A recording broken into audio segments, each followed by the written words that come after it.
Number 9. Henry T. Nicholas III. An exorbitantly wealthy businessman named Henry T. Nicholas III had numerous brushes with the law over the years. But his most shocking arrest came in 2018 when a smorgasbord of illicit substances was allegedly seized from his Las Vegas hotel room.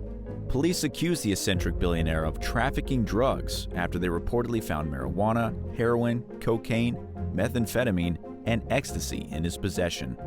They also said that they found used-up canisters of nitrous oxide, more commonly known as laughing gas, and that the man's 37-year-old friend, Ashley Fargo, was unconscious at the bizarre scene, with a partially deflated balloon in her mouth. The following year, Nicholas entered an Alford plea to 2 felony drug possession charges. An Alford plea is a guilty plea in which the accused does not admit guilt to the crime, but acknowledges that there were likely enough evidence to result in a guilty plea. The prosecution dropped several more serious charges and agreed not to pursue a jail sentence if Nicholas and Fargo attended drug counseling, performed 250 hours of community service, and donated $1 million to a drug treatment and rehabilitation program. Apparently, if you're rich enough to donate that much money, you don't get in that much trouble. Number 8. FAROUK ABDULHAK. In 2008, the lifeless body of a 23-year-old Norwegian woman named Martine Vik Magnussen was found beneath some rubble in the basement of a London apartment complex. Someone had strangled her to death and dumped her body there after she was last seen alive at a nightclub over a mile away. Investigators appealed to the public for help identifying the man that Martine was last seen with before her death. Their search led them to billionaire FAROUK ABDULHAK, a fellow student that the young woman attended university with and one of Yemen's wealthiest men. By then, Abdulhak had fled the UK for Cairo. From there, it's believed that he traveled to the Yemeni capital of Sana'a, where he reportedly retained a lawyer. Around the same time, London's Metropolitan Police named Abdulhak as the prime suspect in the case. A little over a month after Martine's murder, a man in his 50s was arrested on suspicion of assisting the killer.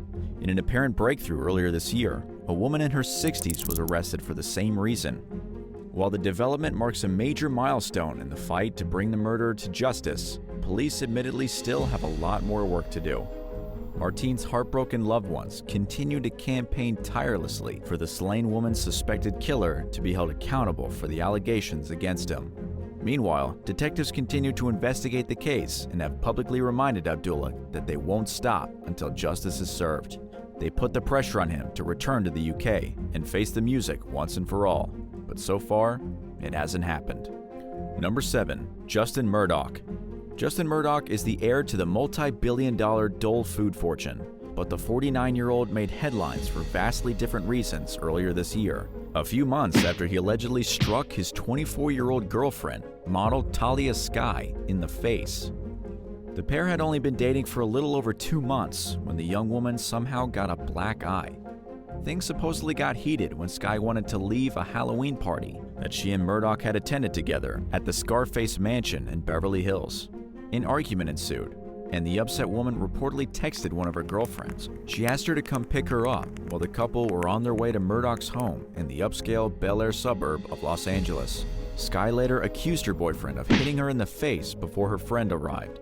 The friend, who was identified only as Juliana, told the Daily Mail that when she got to the home, Talia was crying in the driveway and Murdoch was shirtless, hysterical, and flailing his arms.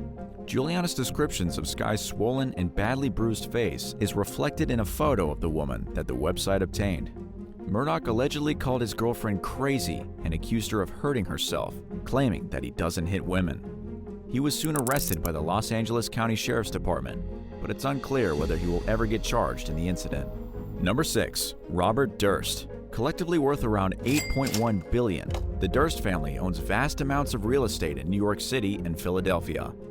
Their fortune goes back generations to the company's founding in 1915. In 2006, heir Robert Durst sold his $65 million stake in the business to his relatives. He was originally expected to take over the business, but his younger brother, Douglas, was chosen for the job instead. Family members would rather later testify that Robert's behavior became eccentric before he left the company. Douglas said that he was afraid of Robert and believed his older brother wanted to kill him.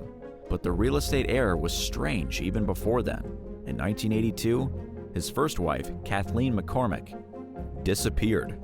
Robert had always been a suspect in the case, which remains unsolved to this day.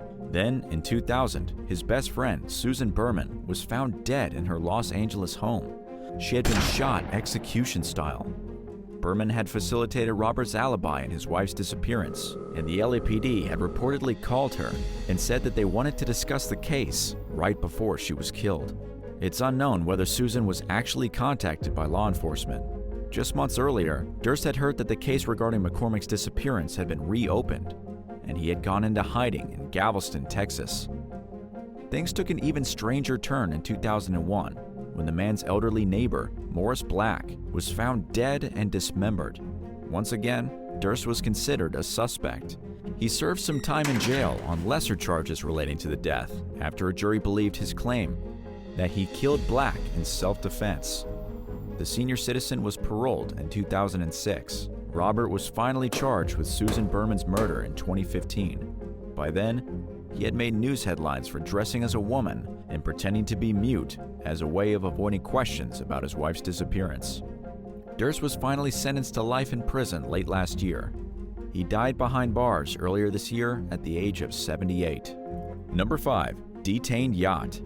Russia is not being seen in a very favorable light by most, amid Vladimir Putin's ongoing attempt to take over Ukraine. Consequently, economic sanctions have been imposed against the Russian government and several of the country's elite politicians and business people. The punishment prompted a mass exodus of superyachts owned by the ultra-wealthy, who scrambled to move their beloved boats from Europe to Maldives and other countries that don't have extradition treaties with the United States.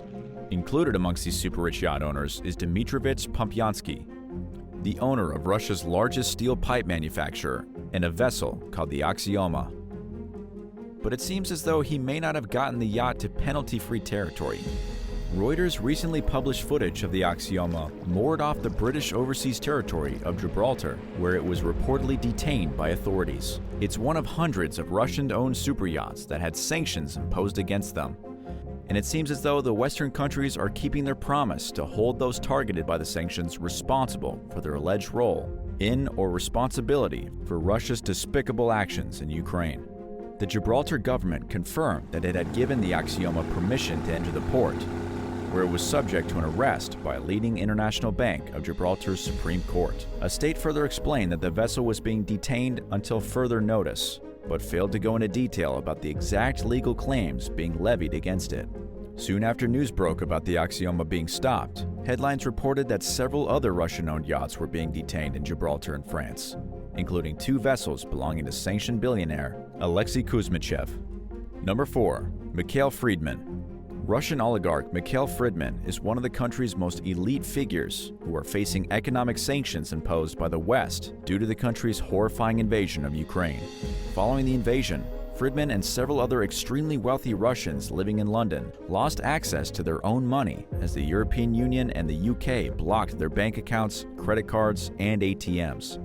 He told the Spanish news outlet El País that he got a very limited stipend for taxis, food, and other necessities. British authorities determine how much of his own fortune he's allowed to spend, and it's not a lot of money considering the cost of living in London, according to Fridman, who founded the largest private bank in Russia.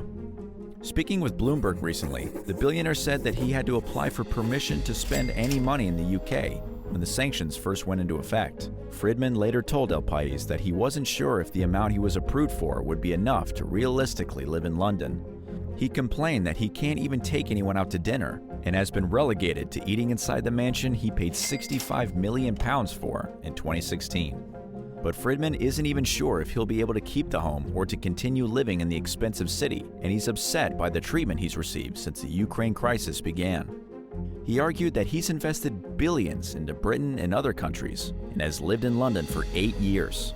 The disgruntled oligarch also described the sanctions as unfair and ineffective, and that powerful Russian elites like himself lack the power to convince Putin to get his military out of Ukraine. Fridman made it clear that he built his business on his own merit, in other words, without the Russian government's help, and that he has no way to convey messages to Putin or influence the leader in any other way. Number 3. BENY STEINMETZ. BENY STEINMETZ is an Israeli billionaire who made his fortune in the diamond mining industry. Last year, he was convicted of bribery in both Switzerland and Romania for allegedly paying the ex-wife of Guinea's former leader for exclusive mining rights. He was sentenced to 5 years in a Swiss prison in order to pay a $56 million fine, but has yet to serve his time or pony up. The 65-year-old was arrested a few weeks after the verdicts were handed down when his private jet landed in Greece. His capture came with the help of an Interpol Red Notice, which alerts authorities worldwide to a wanted person. He was released from custody on the agreement that he would remain in Greece while he worked out his legal issues.